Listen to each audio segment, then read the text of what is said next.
Hello दोस्तों, welcome back to my YouTube channel life देश विदेश।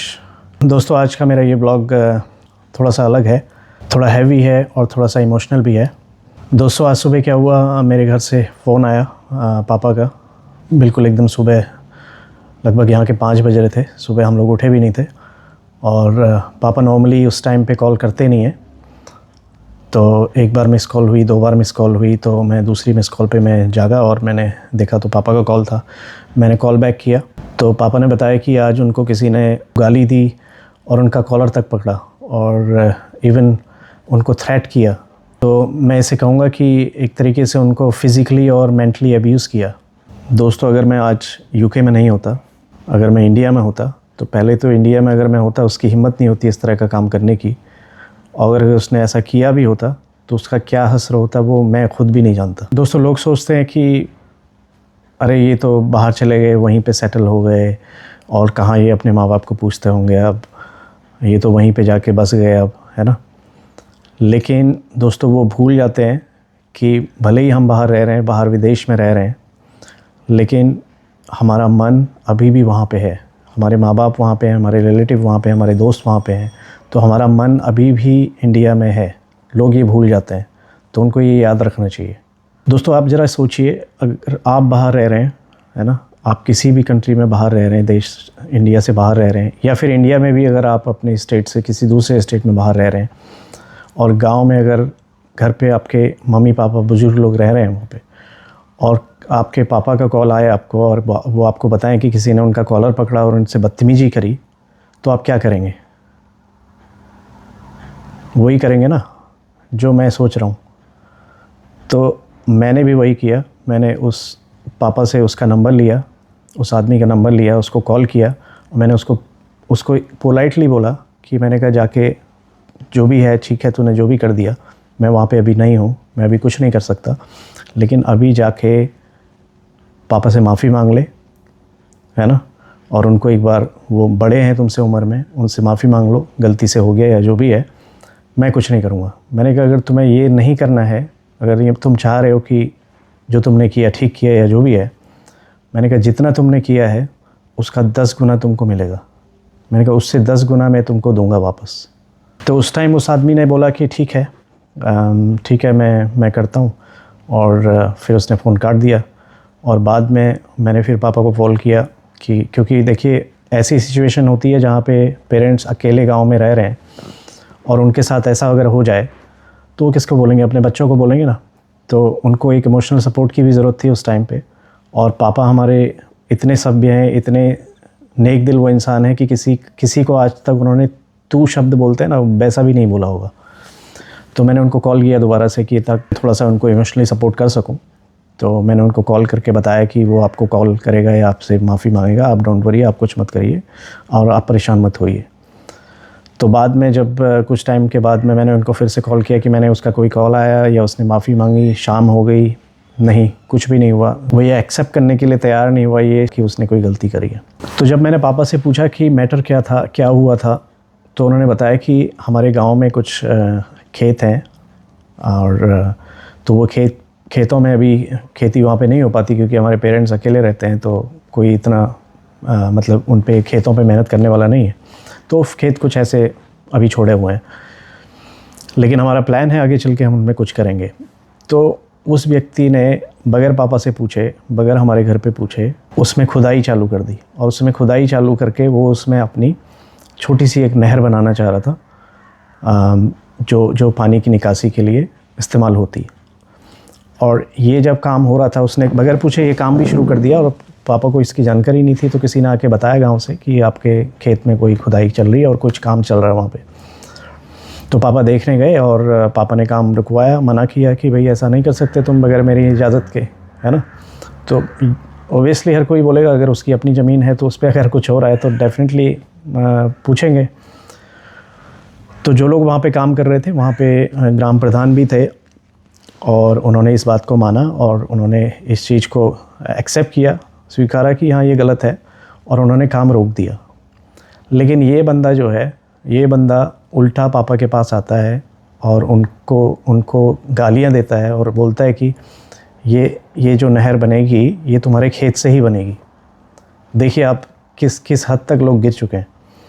और फिर उसने इतना तो ठीक है, उसके बाद उसने पापा का गिरबान पकड़ा और उनको गालियाँ भी दी और बोला कि मैं तुमको यहीं मार भी सकता हूँ। तो मतलब एक तरीके से लाइफ थ्रेट था ये। मैं ऐसा सोच भी नहीं सकता कि लोग इतना गिर चुके हैं आजकल।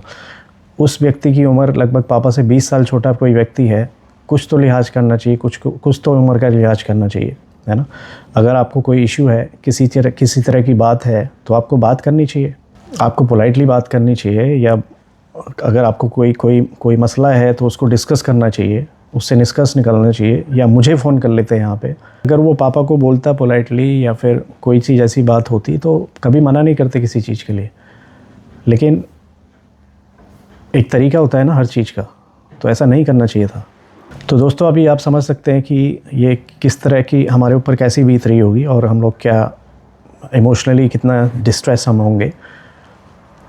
और इसे वही समझ सकता है जिनके पेरेंट्स बाहर हैं, या फिर जो लोग बाहर विदेश में रह रहे हैं, या फिर अपनी जगह से दूसरी जगह में कहीं रह रहे हैं और उनके पेरेंट्स गांव में अकेले हैं। तो वो डेफ़िनेटली इस चीज़ को समझ पाएंगे कि मैं क्या सोच रहा हूँ अभी, मेरे दिमाग में अभी क्या चल रहा होगा। दोस्तों बाहर रहते हुए कभी पेरेंट्स की हेल्थ की चिंता होती है, कभी ये सोच के हम लोग चिंतित रहते हैं कि उनका अकेलापन, वो अकेले कैसे रह रहे होंगे, उनके अकेलेपन की चिंता होती है। और भी बहुत सारी चीज़ें हैं जिनके बारे में हम लोग यहाँ पे सोचते रहते हैं। और उसके ऊपर से कोई इस तरह का कृत्य करे और इस तरह का बिहेव करे आपके पेरेंट्स के साथ में, तो फिर तो बर्दाश्त से बाहर भी होती है। और देखिए उससे स्ट्रेस भी हमारा कितना बढ़ जाता है, उससे परेशानियाँ और अननेसेसरी ऐसी सिचुएशंस क्रिएट करके वो हमारी परेशानियों को बढ़ाते ही हैं।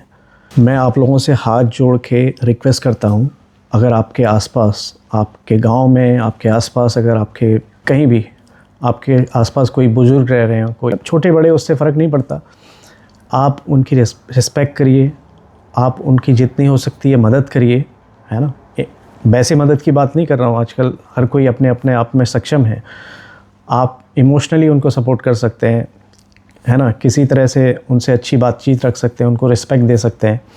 और देखिए ज़रूरी नहीं कि हर किसी के पेरेंट्स उनके बच्चों के साथ ही रह रहे हैं। बहुत सारे पेरेंट्स ऐसे हैं जो आजकल गांव में रहते हैं, मतलब बाहर अपने बच्चों के साथ नहीं जाते हैं, उनको वहीं रहना पसंद होता है, लेकिन बच्चों को उनके काम की वजह से बाहर जाना पड़ता है ना, अपने रोज़गार के लिए बाहर जाना होता है। तो उस मामले में कई लोग ऐसे हैं जिनके बच्चे बाहर विदेशों में हैं, कई लोगों के बच्चे जो है वहीं इंडिया में ही बाकी सिटीज़ में रह रहे हैं। तो कम से कम जो गांव में लोग रह रहे हैं, हमारी एज ग्रुप के हैं या फिर हमारे पेरेंट्स की एज ग्रुप के हैं या उनसे कम उम्र के हैं, उन लोगों को कम से कम इतना लिहाज रखना चाहिए। उनको अपने से बड़ों की रिस्पेक्ट करनी चाहिए, करनी ही पड़ेगी और करनी चाहिए, है ना। इस तरह का बिहेवियर बिल्कुल भी एक्सेप्टेबल नहीं है, मतलब बर्दाश्त नहीं किया जाएगा। इस तरह का बिहेवियर अगर आप किसी के पेरेंट्स के साथ भी करेंगे, ये बिल्कुल भी बर्दाश्त नहीं किया जाएगा और ये आप गलत कर रहे हैं। और अगर आप इस तरह से करते रहे तो ये आपको भुगतना पड़ेगा, इसका परिणाम आपको भुगतना पड़ेगा। ये मत आप सोचिए कि किसी के पेरेंट्स वहाँ पे अकेले हैं तो आप जो मर्जी चाहेंगे वो करेंगे उनके साथ, उनको आप मानसिक तौर पे प्रताड़ित करेंगे, शारीरिक तौर पे प्रताड़ित करेंगे, ये नहीं चलेगा। You can't do that. देखिए किसी के बच्चे भले ही बाहर रह रहे हैं और अपने पेरेंट्स से दूर रह रहे हैं, लेकिन उनको भी अपने पेरेंट्स की, अपने लोगों की उतनी ही चिंता है जितनी आपको अपने पेरेंट्स की है ना। वो भी उतनी चिंता करते हैं। ये मत सोचिए कि कोई अपने पेरेंट्स से बाहर रह रहा है 1 साल से या 2 साल से, वो घर पे नहीं मिलने आ पाया है उनसे किसी वजह से, तो ये नहीं कि उसका मतलब ये नहीं है कि उसके मन में अपने माँ बाप के लिए या अपनों के लिए प्यार कम हो गया है या फिर लगाव कम हो गया है या फिर उसने सोचना बंद कर दिया है। ये बिल्कुल भी आप कतई मत सोचिए। वरना जानते हैं कि वो एक पुरानी कहावत है, साम दाम दंड भेद, है ना। ऐसे करके लोगों को समझाया जाता है और वो चीज़ का इस्तेमाल ना करना पड़े तो ज़्यादा अच्छा है। देखिए मेरा मकसद इस ब्लॉग के थ्रू किसी को धमकी देना या किसी से लड़ाई झगड़ा करना ये नहीं है, लेकिन मेरा मकसद ये है कि लोगों में इतनी जागरूकता कम से कम आए कि वो कुछ भी कृत्य इस तरह का करने से पहले सोचें 10 बार कि वो क्या कर रहे हैं, क्योंकि इसमें उन्हीं का नुकसान है। आजकल उपाय हर चीज़ का उपलब्ध है, ये आपको पता होना चाहिए। दोस्तों मैंने पापा से बहुत कहने के बाद में उनको भेजा थाने में FIR लिखवाने के लिए। उन्होंने FIR लिखवा दी है। तो मैं उम्मीद करता हूँ कि वहाँ पे जो पुलिस प्रशासन है वो इस मामले में संज्ञान लेके एक्शन लेगा।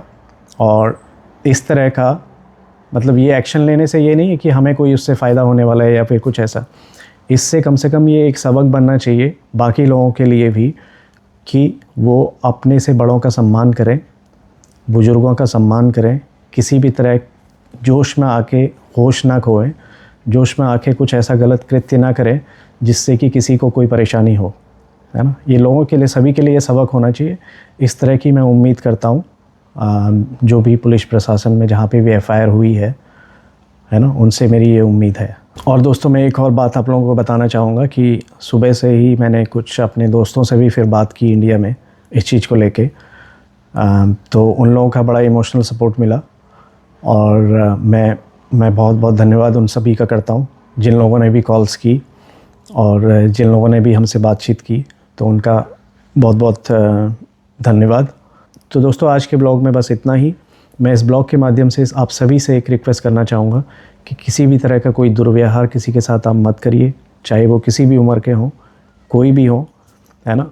आपको अगर किसी से कोई समस्या है तो आप बात करिए, बात से हल निकलता है। अगर आप गलत रास्ते पे चलेंगे तो उसका परिणाम भी गलत होगा, आप जानते हैं, क्योंकि बहुत सारे एग्जाम्पल आपके आसपास हैं जिन लोगों ने बुराइयां करी, गलत काम किए और आखिर में उनको क्या मिला, आप ये अगर देखेंगे तो आप 10 बार सोचेंगे कुछ भी गलत करने से पहले। तो थैंक यू वेरी मच आप लोगों का इस ब्लॉग को देखने के लिए। जल्द मिलता हूँ फिर आपसे, तब तक के लिए आप अपना ख्याल रखिए। Thank you very much. नमस्कार।